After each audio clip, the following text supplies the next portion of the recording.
तो hello everyone, my name is Himanshu Singh Patwal. आज basically हम क्लास 12th में आ चुके हैं एंड इसका जो मैनेजमेंट का हमारा ऑलरेडी कॉन्टिन्यूस में चल रहा था उसी को हम आगे बढ़ाने वाले हैं आज, राइट। तो हमने बेसिक चीज़ें देखी थी, मैनेजमेंट क्यों इंपॉर्टेंट है, क्या चीज़ें होती है मैनेजमेंट में, जो बेसिक फंडामेंटल है we have already gone through that, right. Now we need to understand कि भाई मैनेजमेंट का नेचर क्या है, ठीक है। मैनेजमेंट जो हम कर रहे हैं उसका पर्टिकुलर नेचर क्या है, राइट। ड्यूरिंग द ईयर ये देखा गया कि काफी सालों से मैनेजमेंट के बारे में चर्चा हो रही है, काफी बुक्स लिखी गई है और ऑर्गेनाइजेशन के भीतर भी हम चीजें कर रहे हैं, राइट। तो we need to understand the nature of management, right. उसी के बारे में हम डिस्कशन करेंगे कि क्या नेचर है मैनेजमेंट का, right. Here we will discussing that part. उसके लिए मैं एक बार आपका अपना जो व्हाइट बोर्ड है वो शेयर कर देता हूँ आपको। ठीक है जी। तो आज हम देखेंगे नेचर ऑफ मैनेजमेंट, राइट। थोड़ा सा कॉन्टेक्स्ट देना चाहूंगा इसमें, जो भी हमने मैनेजमेंट में अभी तक करा है, ठीक है। मैनेजमेंट में ऑलरेडी हम काफी चीजें जो है देख चुके हैं, राइट। तो थोड़ा सा अब हम नेचर की तरफ बढ़ने जा रहे हैं इसके, ठीक है जी। तो देखो, नेचर की जब हम बात करते हैं कि मैनेजमेंट का नेचर है क्या, right. Exactly what it is management, right. हमारे लिए मैनेजमेंट है क्या, ठीक है। तो इसका नेचर क्या है सबसे पहले। तो देखो, सबसे पहली चीज है, जब हम मैनेजमेंट की बात करते हैं तो आपको पता है मैनेजमेंट एक इंटेंजिबल सोर्स है। आपको ये ऑलरेडी हमने डिस्कस करा है, ठीक है। ये कहीं दिखाई नहीं देगा आपको, लेकिन अगर एवरीथिंग सीम लाइन हो रही है, सीम लाइन फ्लो चल रहा है, सारी चीजें ऑन द लाइन है, ऑर्डरली चल रही है, तो हमें पता है यहाँ पे मैनेजमेंट जो है अच्छा वर्क कर रहा है, ठीक है। लेकिन अभी हमें ये नहीं समझ आया कि भाई जो मैनेजमेंट है, राइट, इसका नेचर क्या है। Nature in term of what, क्या मैनेजमेंट एक आर्ट है, राइट, कला है, या मैनेजमेंट एक साइंस है, राइट। इन दो में कंफ्यूजन हो रही है कि मैनेजमेंट है क्या एक्चुअल में। एक्चुअल में अगर देखा जाए तो what it is management, are we considering it as a art और should be considered it as a, you can say, science, और one more part, should be considered it as a profession, right. तो mainly हमारा इन दो में debate होती है कि भाई आर्ट्स है साइंस है। तो प्रोफेशन तो वो है ही, उसके जो जो चीजें मैटर करती है, अलाइन करती है प्रोफेशन से, वो हम देखेंगे, राइट।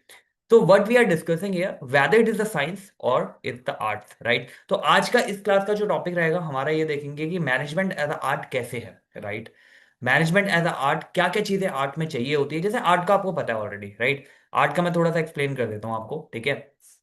आर्ट मतलब होता है किसी काम को करने की कला, ठीक है। आपके अंदर कोई कला है किसी काम को करने की, right, that is your art, ठीक है। अब इस काम को करने के लिए मान लो आप एक डांसर हो, ठीक है। आपको डांस आता है बहुत अच्छा, ठीक है।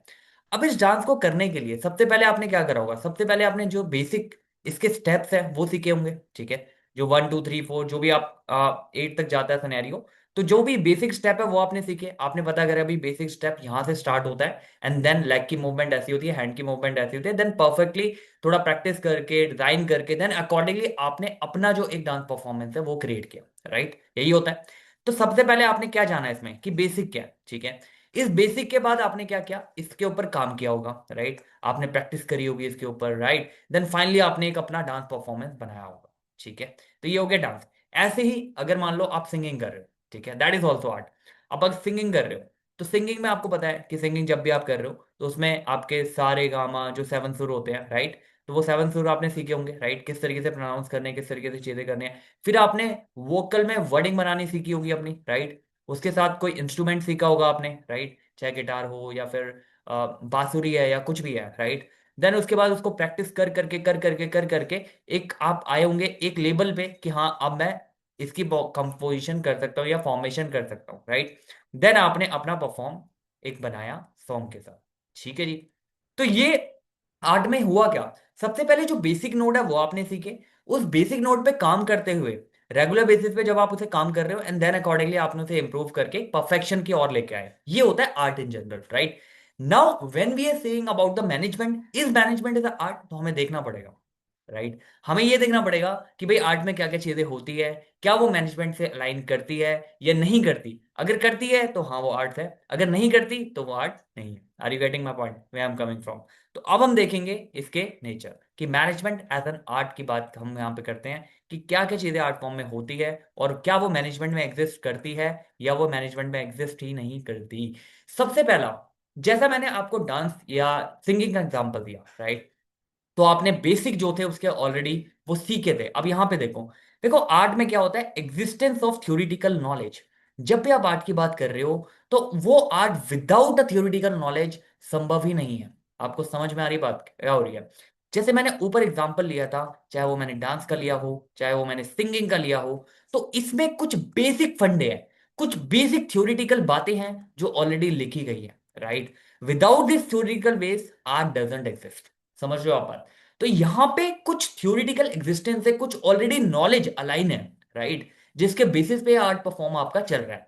क्या मैनेजमेंट में ऐसा कुछ है? बिल्कुल है। मैनेजमेंट भी आपके बेसिक फंडे होते हैं। फॉर एग्जाम्पल, आप मान लो लर्न करना चाह रहे हो कि how to manage things, how to manage things, तो उसके लिए पर्टिकुलरली आपका मैनेजमेंट के ऊपर पूरी लिटरेचर है, राइट।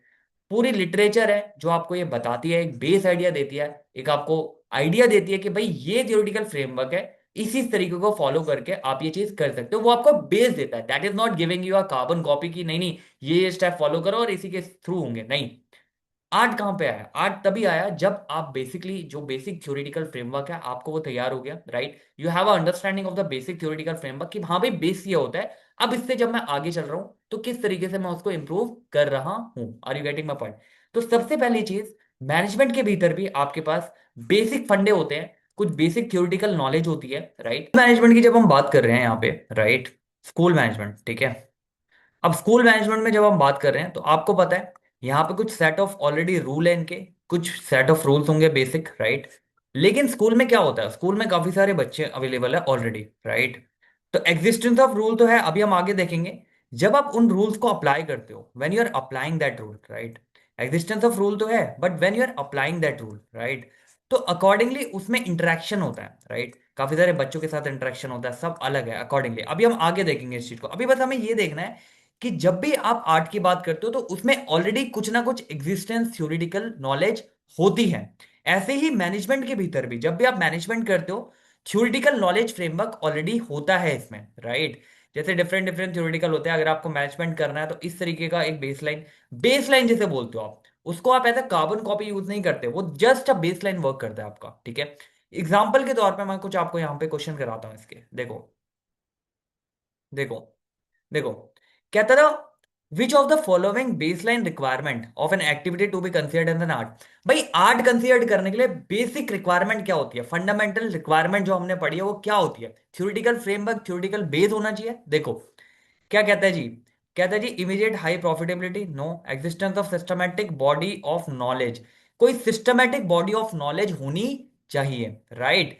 जैसे जैसे फॉर एग्जांपल आप डांस सीखते हो, डांस में एक सिस्टमैटिक कुछ फॉलोज होते हैं आपके, कुछ स्टेप्स होते हैं इनिशियली जो आपको लर्न करने होते हैं। जैसे आप गाना सीखते हो तो सारे गामा पाधा नहीं से ये 7 सुर होते हैं, that you need to know कि कैसे इसको प्रोनाउंस करना है। इसी तरीके से जब आप मैनेजमेंट के भीतर भी आते हो तो कुछ बेसिक फंडामेंटल्स होते हैं, right, that you need to consider before proceeding into, before jump into that, right. अब यहाँ पे फंडामेंटल प्रिंसिपल पहला चीज हो गया, तो हाँ जी वो मैनेजमेंट में भी आपके फंडामेंटल प्रिंसिपल होते हैं। सेकंड थिंग, अब यहाँ पे जब हम बात करते हैं लिटरेचर ऑन पब्लिक स्पीकिंग, अब यहाँ पे देखो, अब मान लो आप पब्लिक स्पीकिंग करते हो, आर्ट है, एक्टिंग करते हो, आर्ट है, म्यूजिक करते हो, आर्ट है। तो यहां पे भी ऑलरेडी इनके ऊपर एक लिटरेचर लिखे गए हैं, यानी इनका बेस ऑलरेडी तैयार है। अगर किसी को पब्लिक स्पीकिंग करनी है तो ये पढ़ के आ रहा है, फिर वो ऐड ऑन कर रहा है जो भी कर रहा है। अगर किसी को एक्टिंग करनी है तो पढ़ के आ रहा है, फिर वो ऐड ऑन कर रहा है, राइट। अगर किसी को म्यूजिक सीखना है तो वो बेसिक चीजें पढ़ के आ रहा है, देन वो ऐड ऑन कर रहा है। Are you getting my point, where I am coming from? तो इसमें क्या है, that is serve the what which element it is serving, जो लिटरेचर इन पे लिखी हुई है वो कौन सा एलिमेंट सर्व कर रहा है? Personalise application, in exact experiment, या एग्जिस्टेंस ऑफ थ्योरेटिकल नॉलेज। तो there has to some theoretical knowledge if you want to grow into it, right, accordingly. तो मैनेजमेंट एज एन आर्ट में सबसे पहले आर्ट का समझो कि कुछ थ्योरेटिकल फ्रेमवर्क होना चाहिए आर्ट होने के लिए, राइट। आर्ट करने के लिए कुछ बेसिक नेसेसिटी होती है वो होनी चाहिए, that is they are explaining that part only, right. Management is also having that part, right. Second, इसमें आ जाओ फटाफट। Management satisfy the first criteria of art because manager can access the extensive literature in physics, chemistry, autonomy, marketing, finance और HR. जब आप management करते हो, जब यहाँ पे मैं आपको बता रहा था एग्जिस्टेंस अवेलेबल है, राइट। तो मैनेजमेंट अगर आप करते हो, मान लो मैनेजमेंट आप कर रहे हो मार्केटिंग पे, राइट, या आप कर रहे हो एचआर में, या आप कर रहे हो सेल्स में, तो जो भी आप कर रहे हो, जिसमें भी कर रहे हो, उसमें ऑलरेडी लिटरेचर अवेलेबल है, आप उसको पढ़ सकते हो। You have a set of basic knowledge. आप जब उसे पढ़ोगे एक बेसिक अंडरस्टैंडिंग आएगी, देन आप उसे एप्लीकेशन करोगे। समझ में आ रही है बात आपको? तो ये अवेलेबल होने का मतलब क्या है? ये अवेलेबल होने का सिंपल सा मतलब है कि भैया ये जो पहला पार्ट है आर्ट का वो परफॉर्म कर रहा है। तो वही बात कहता है, management satisfy the first criteria because the manager can access the extensive literature. जैसे यहाँ पे पब्लिक स्पीकिंग पे कर रहा था, एक्टिंग पे कर रहा था, म्यूजिक पे कर रहा था, वैसे ही आप मार्केटिंग पे, फाइनेंस पे और एचआर पे कर सकते हो, right? You can learn these thing, the basic thing, right? तो इसलिए इसको बोला जाता है ये आर्ट की तरह परफॉर्म करता है, क्योंकि इसकी भी सेट ऑफ बेसिक नॉलेज है, इसकी भी set of basic literature available है, राइट? अगले पे आओ। The specialized vocabulary and the structure concept used by global manager represent, जो भी स्पेशलाइज vocab है, जो भी स्ट्रक्चर कॉन्सेप्ट है, ये कहां से यूज कर रहे हैं? ये अपने आप थोड़ी बनाई है इन्होंने। जो बेसिक है वो वहां से पढ़ के, जो लिटरेचर है वहां से पढ़ के इनको वो वोकैबुलरी पता चली है, भाई मैनेजमेंट में ये बोलते हैं, राइट? एग्जीक्यूटिव बोलते हैं, सीनियर एग्जीक्यूटिव बोलते हैं, वीपी बोलते हैं, like there are short terms जो उन्होंने लर्न करी है वहां से, राइट? जो बेस लर्न कर रहे हैं। तो कैसे लर्न कर रहा है? एक ऑर्गेनाइज बॉडी ऑफ नॉलेज से। Are you getting my point? एक ऑर्गेनाइज बॉडी ऑफ नॉलेज है, उसी के थ्रू इन्होंने ये चीज लर्निंग करी है। आ गया। When a student read a book, एक बुक रीड कर रहा है वो, मान लो कैपिटल बजटिंग पे एक बुक रीड कर रहा है, या फिर कंज्यूमर बिहेवियर पे कोई बुक रीड कर रहा है, दे आर एक्वायरिंग, क्या एक्वायर कर रहा है? जो बेसिक नॉलेज है, जो बेसिक फंडामेंटल है कैपिटल बजटिंग के रिगार्डिंग है, कंज्यूमर बिहेवियर के रिगार्डिंग। तो क्या करता है वो? प्रैक्टिकल एप्लीकेशन कर रहा है? No, he is gathering the theoretical knowledge. Are you getting my point? तो आर्ट में परफॉर्म करने के लिए, आर्ट होने के लिए सबसे पहली रिक्वायरमेंट क्या है? There should be existence of theoretical knowledge. Theoretical knowledge का होना अनिवार्य है, जिस थ्योरेटिकल से आपका बेस बने। जब वो बेस बनेगा देन अकॉर्डिंगली आगे हम देखेंगे आर्ट्स और क्या मांग रहा है। तो पहला समझ में आ गया कि मैनेजमेंट कैसे है। मैनेजमेंट आप किसी चीज का भी कर रहे हो, ऑर्गेनाइजेशन के भीतर कर रहे हो, मार्केटिंग कर रहे हो, सेल्स कर रहे हो, एचआर कर रहे हो, वट एवर इट इज, या आप कोई डांस सीख रहे हो, आप कोई पर्टिकुलर आर्ट्स की बात कर रहे हो तो सिंगिंग सीख रहे हो, तो उसके ऑलरेडी कुछ बेसिक्स ऑलरेडी डिजाइन है, कुछ बेसिक ऑलरेडी फंडे क्लियर है। आप वो बेसिक का नॉलेज लो, जो भी थ्योरेटिकल नॉलेज वहां पे अवेलेबल है लिटरेचर में उसे पढ़ो, एक बेस आपका तैयार हो गया। अब हम बढ़ते हैं आगे की तरफ, राइट? सेकंड पार्ट ये कहता है कि भाई अब बेसिक नॉलेज तो मैंने ले ली, अब इन बेसिक नॉलेज की पर्सनलाइज एप्लीकेशन करनी है, राइट? आर्ट्स क्या है? Arts is all about the personalise application. मान लो आपने डांस सीखा, अब डांस बेसिक तो आपने सीख लिया, लेकिन जब आप इसकी पर्सनलाइज एप्लीकेशन खुद से एप्लीकेशन करके देखोगे, किस तरीके से निकल के आ रहा है, किस तरीके से आप इसे बना पा रहे हो, किस तरीके से आप इसे इंप्रूव कर पा रहे हो, तब आपका ये पर्सनलाइज एप्लीकेशन होता है। देखो, सेट ऑफ रूल बेसिक वाले जो है वो सेम है, लेकिन मैनेजर टू मैनेजर तो डेफर करता है ना, ठीक है? मान लो एक मैनेजर है, बहुत स्मूथली काम करता है, बहुत स्मूथली, कोई चिक चिक बाजी नहीं है, कुछ नहीं है, उसके एम्प्लॉयज भी उससे हैप्पी रहते हैं, राइट? एंड अकॉर्डिंगली वो स्मूथली काम करवाता है। और एक मैनेजर है जो बहुत ही टॉक्सिक एनवायरनमेंट क्रिएट कर रखा है, राइट? उसने बहुत ही टॉक्सिक एनवायरनमेंट क्रिएट कर रखा है, राइट? एम्प्लॉयज का मन नहीं करता आने का टीम में। तो दोनों का डिफरेंस है, राइट? बेस बेस फंडा दोनों का क्लियर था, लेकिन यहां पे जो पर्सनलाइज एप्लीकेशन हो रही है वो दोनों की डिफरेंस है, right? The difference in both application. उन्होंने बेस फंडा सबने पढ़ा है कि हाँ भाई, अगर मुझे डांस करना है तो ये स्टेप है पर्टिकुलरली, अगर मुझे ये करना है तो ये स्टेप है पर्टिकुलरली, लेकिन पर्सनल एप्लीकेशन दोनों की अलग अलग है, राइट? यू कांट से कि भाई मैनेजर वन और मैनेजर टू दोनों सेम हो जाए, नहीं हो सकते सेम। ह्यूमन है, राइट? दे आर ह्यूमन, और दे आर ह्यूमन, तो ऑब्वियस ही बात है ये जैसे रिएक्ट करेगा और ये जैसे रिएक्ट करेगा, दोनों का अलग रिस्पॉन्स रहेगा बेस्ड ऑन देयर एक्सपीरियंस।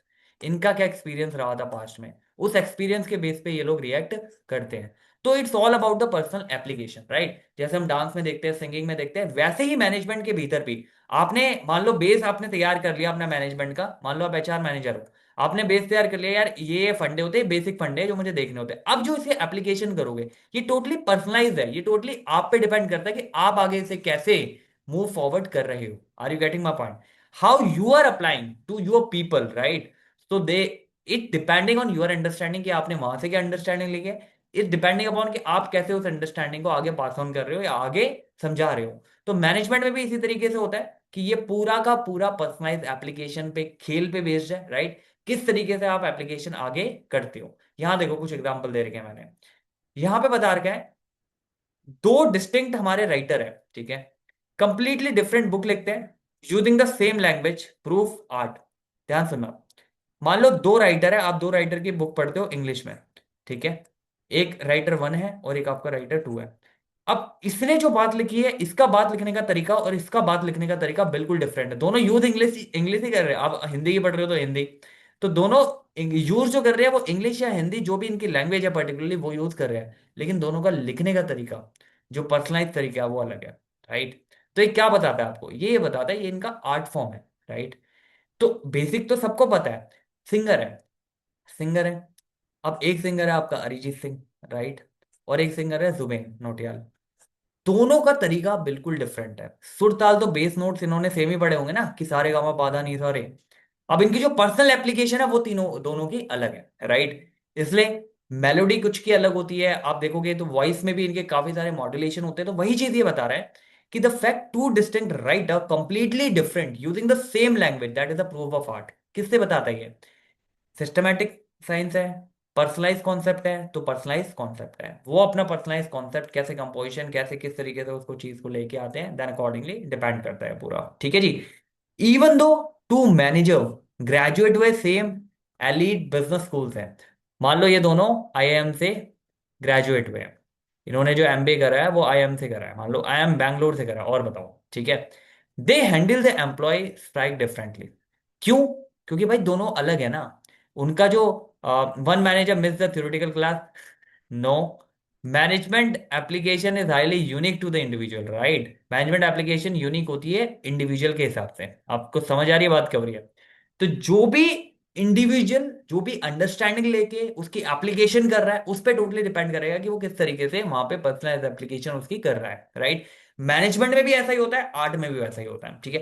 पहला थ्योरेटिकल बेस होना चाहिए, दूसरा अप्लाई कैसे कर रहे हो उस पर डिपेंड करता है, तीसरी पढ़ो क्या बात कह रहा है।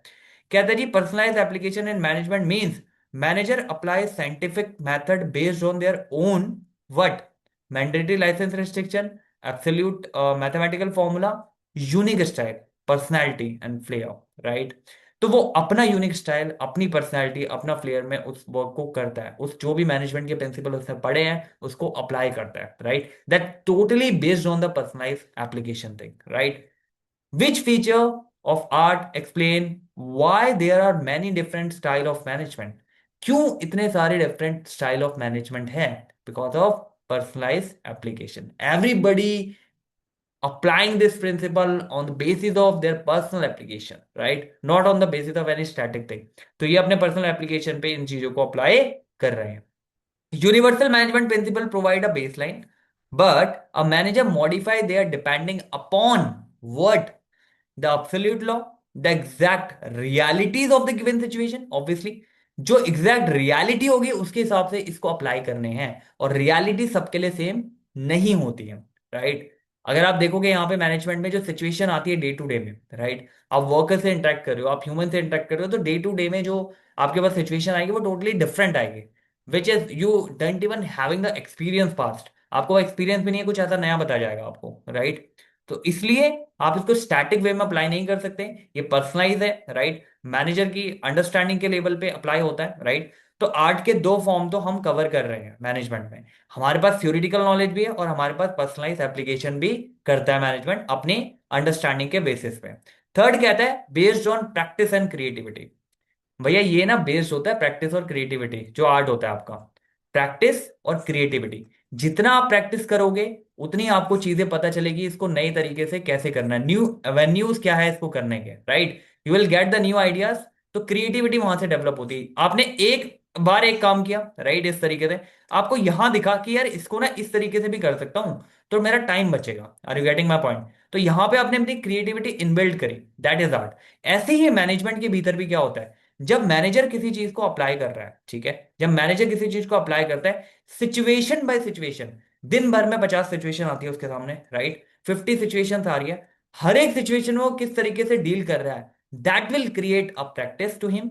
उसको एक प्रैक्टिस हो रही है, प्रैक्टिस के साथ साथ उसकी क्रिएटिविटी भी इनबिल्ट हो रही है। Are you getting my point? तो यहां पे जैसे आर्ट्स में प्रैक्टिस एंड क्रिएटिविटी रहती है, जैसे डांस में क्रिएटिविटी रहती है, प्रैक्टिस रहती है, जैसे आपका म्यूजिक में क्रिएटिविटी प्रैक्टिस रहती है, वैसे ही मैनेजमेंट के भीतर भी जो मैनेजर है वो क्रिएटिविटी और आपका जो प्रैक्टिस है डेली लाइफ में, डे टू डे लाइफ में, डे टू डे लाइफ में एक्सपीरियंस करते हैं। Are you getting my point? Experience करते हैं। तो इसकी वजह से क्या हुआ, जब डे टू डे लाइफ में उन्हें प्रैक्टिस हो रही है, वो क्रिएटिविटी इनबिल्ट हो रही है, तो वो आर्ट्स का जो क्राइटेरिया वो फुलफिल कर रहे हैं। तो क्या इन तीनों प्रिंसिपल को पढ़ने के बाद हम बोल सकते हैं कि मैनेजमेंट इज अ आर्ट? बिल्कुल बोल सकते हो आप, क्योंकि मैनेजमेंट के भीतर थ्योरेटिकल फ्रेमवर्क भी हो रहा है, पर्सनलाइज्ड एप्लीकेशन भी हो रही है, और based on practice and creativity के साथ वो काम कर रहे हैं। तो इन शॉर्ट ये तो हमें शॉर्ट शॉर्ट पता चल गया कि मैनेजमेंट जो है आर्ट्स की फॉर्म में काम करता है। तो yes, management is a art. Why? Why management is a art? Like arts, they have the specified theoretical knowledge. Management also have some theoretical knowledge based on where you are going. For example, you are going for HR, you are going for management thing, you are going for any other thing, you can go through the literature. First thing. Second, इसमें क्या बात बोली है इसने?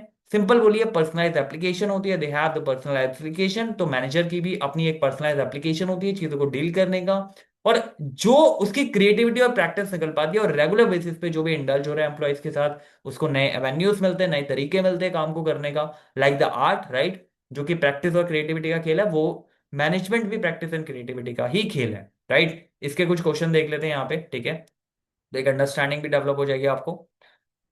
तो ये आपका overall जो आर्ट्स की बात है वो कर रहा है पूरी, ठीक है। All music is born just seven basic notes बता रहे इसने। अब but musician uses the compose unique melody, अपनी यूनिक मेलोडी बनाते हैं। The identical, this is identical to manager. Manager क्या करेगा? Copying the rule of book? No. Combination of universal principle creativity to solve a unique crisis. एक combination होता है, जो भी बेसिक प्रिंसिपल्स होते हैं, उस पर्टिकुलर प्रॉब्लम को जो प्रैक्टिस के साथ कैसे सॉल्व करना है यूनिक तरीके से, एक क्रिएटिव तरीके से, that is the management doing, right. That is identical to the management as we discuss with the music. जैसे हमने म्यूजिक में डिस्कस करा, सात सुर होते हैं, उन्हीं से मेलोडी डिफरेंट डिफरेंट बनती है, तो उसी के थ्रू मैनेजर भी क्या करता है? कंबाइन करता है जो भी यूनिवर्सल प्रिंसिपल बेसिक उसने पढ़े हैं, उसको डे टू डे में जो वो देखता है, उसको यूनिक तरीके देखता है इसको सॉल्व करने के, राइट। सेकंड पढ़ो। How does a professional manager achieve true perfection in a craft over time? Practice से और क्रिएटिविटी से। अब देखो क्या कहता है, avoiding critical situation through a continuous combination of a long term practice and innovation. Are you getting? Long term practice and innovation जब वो करेगा, तो ऑब्वियसली बात है उसका एक परफेक्शन आएगा, ट्रू परफेक्शन आएगा उसके क्राफ्ट की तरफ over time. Getting my point? आगे बढ़ो। Why the art describe fundamental as a practical, right? Art को क्यों आप डिफाइन करते हो fundamentally as being practical, right? Because it avoid any human action? No. Because it involve the active creative practice of theoretical knowledge? बिल्कुल। जो भी theoretical knowledge है उसको प्रैक्टिकली आप अप्लाई कैसे कर रहे हो, ये आपको आर्ट बताता है। Are you getting? इसलिए आप इसे बोलते हो being practical. It's fundamentally being practical. Art का मतलब ही यही है कि आप प्रैक्टिकल सिनेरियो में क्या चीज कर रहे हो, that is your art. Getting my point? Are you getting way I am coming from? आगे बढ़ो। कहता है जी, एक अच्छा manager doesn't just copy rules from the book because management require what? एक अच्छा मैनेजर जो होगा वो कॉपी नहीं करेगा सीधे सीधे, ठीक है। वो तो बेस लाइन दे दी उसे, अब उसके बाद वो अप्लाई भी तो करेगा, देखेगा भी तो करंट सिचुएशन क्या चल रही है, इस पे फिट भी हो रहा है या नहीं हो रहा है, जस्ट अप्लाई कर दो, राइट। ऐसा नहीं होता यहाँ पे put the formula and get the answer वाला सीन नहीं है। आपको क्या करना पड़ेगा? आपको जीरो थ्योरेटिकल बैकग्राउंड? नो।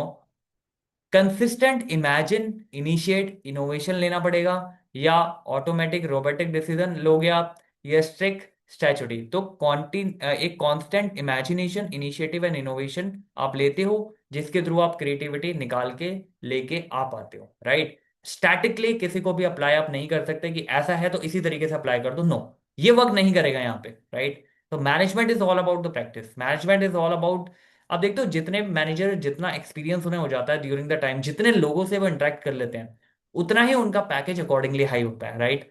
पहले बंदा बनता है नॉर्मल, जो बनता है असिस्टेंट मैनेजर बनता है, राइट, एएम बनता है, फिर वो मैनेजर की पोजीशन पे आता है, फिर वो सीनियर मैनेजर की पोजीशन पे आता है, देन अकॉर्डिंगली उसका प्रमोशन आगे आगे की तरफ होता है, right, based on the experience. तो एक्सपीरियंस क्यों मैटर करता है? एक्सपीरियंस इसलिए मैटर करता है, they have already interacted with lots of people, lots of situation, right. So they know fundamentally what to do in this particular situation. तो इसलिए ये मैनेजमेंट, जो मैनेजमेंट में जितने भी लोग आपको मिलेंगे, वो मैक्सिमम लोग एक्सपीरियंस पीपल मिलेंगे, राइट, जिनको 10 साल 20 साल 15 साल 30 साल का एक्सपीरियंस है, वो बैठे हुए हैं आपके चीफ एग्जीक्यूटिव की पोजीशन पे, चीफ फाइनेंशियल ऑफिसर की पोजीशन पे, राइट। जो भी चीफ पोजीशन सारी होती है, ऑपरेटिंग ऑफिसर होते हैं आपके, राइट, ऑपरेशनल, जो सीओओ होते हैं कंपनी के, राइट, चीफ ऑपरेटिंग ऑफिसर, वो हो गए, उनको काफी वास्ट एक्सपीरियंस होता है, वो काफी ज्यादा घुल मिल के ऑलरेडी आ चुके होंगे लोगों से, they know the exact behaviour of the people, how they react, right, but still उस पोजीशन पे भी उनको कुछ ऐसे रिएक्शन मिलते हैं जो उन्होंने कभी नहीं देखे होते, तो it is continuously growing and creative, right, practice करते रहनी पड़ेगी इसमें, ठीक है, आगे बढ़ो। When Smita Rai shape wax into a unique mould में उन्होंने रखा फॉर दिवाली के लिए, based on the market feedback के हिसाब से, तो शी सेटिस इन्होंने कौन सा फीचर सेटिस्फाई किया यहाँ पे, रिजिड कॉर्पोरेट रिस्ट्रिक्शन या इनएग्जैक्ट साइंटिफिक या कॉन्टिन्यूस प्रैक्टिस एंड क्रिएटिविटी। इन्होंने देखा एक कैंडल बना रही थी बेसिकली, राइट, तो इन्होंने मार्केट से फीडबैक लिया, तो मार्केट ने बोला कि भाई मुझे इस तरीके की कैंडल आप दे सकते हो क्या, तो इन्होंने वहां से फीडबैक कलेक्ट किया। अब कॉन्टिन्यूस प्रैक्टिस एंड क्रिएटिविटी के साथ इन्होंने क्या किया, उसको चेंज किया, उसको मोल्ड किया। ये ऑनर थी वहां पे, तो ये मैनेजमेंट खुद ही देख रही थी, तो इन्होंने फटाफट डिसीजन लिया, मोल्ड करके मार्केट के फीडबैक के हिसाब से वो चीज दे दी। तो अब यहाँ पे क्या हुआ, अब इन्होंने क्या किया, यहाँ पे कॉन्टिन्यूस प्रैक्टिस एंड क्रिएटिविटी के साथ इन्होंने उस चीज को इंप्रूव किया। Are you getting my point? तो arts is all about this, right. तीन चीजें अगर आपकी मैच हो रही है तो आर्ट्स है, तो मैनेजमेंट इज एन आर्ट्स। किसी भी तरीके से आप फॉर्म कर लो, मैनेजमेंट एक आर्ट है, 100% आर्ट है, क्योंकि उसमें थ्योरेटिकल नॉलेज फ्रेमवर्क भी है, क्योंकि उसमें पर्सनल एप्लीकेशन भी है, क्योंकि वो बेस्ड ऑन प्रैक्टिक और आपका क्रिएटिविटी पे भी बेस्ड करता है, ठीक है। तो यहां पे हमने नेचर का एक पार्ट देखा है, हमने देखा है कि मैनेजमेंट एज एन आर्ट कैसे वर्क करता है। Are you getting my point? तो मैनेजमेंट एज एन आर्ट की जब हम बात करते हैं, तो मैनेजमेंट एज एन आर्ट बिल्कुल है, थ्योरेटिकल फ्रेमवर्क के साथ, उसका अपना पर्सनलाइज एप्लीकेशन होता है, मैनेजमेंट का अपना पर्सनल एप्लीकेशन होता है। थर्ड फॉर्म अगर हम बात करें, तो ये कॉन्टिन्यूसली इंप्रूव करता रहता है, राइट, प्रैक्टिस करते रहो, कंसिस्टेंटली इंप्रूव करते रहो चीजों में, तो it's all about that, right. तो यहां पे इसे रोकते हैं, ठीक है। अगला इसी का दूसरा पार्ट जो रहेगा वो मैनेजमेंट एज अ साइंस के बारे में हम चर्चा करेंगे, ठीक है। तो आर्ट्स में समझ आया होगा आपका, गो थ्रू करो सारी चीजें, ठीक है, आपको एक अंडरस्टैंडिंग बनेगी इसके ऊपर, then we can jump to the other thing, right. So till then, thanks for watching, right. कोई डाउट आता है, कोई कंसर्न आता है, कुछ आता है, कमेंट करो, राइट, एंड आप मेल भी कर सकते हो डायरेक्टली, ठीक है। तो will met soon in the second part of the same, right. Thank you for watching, just be cool and be calm, thank you.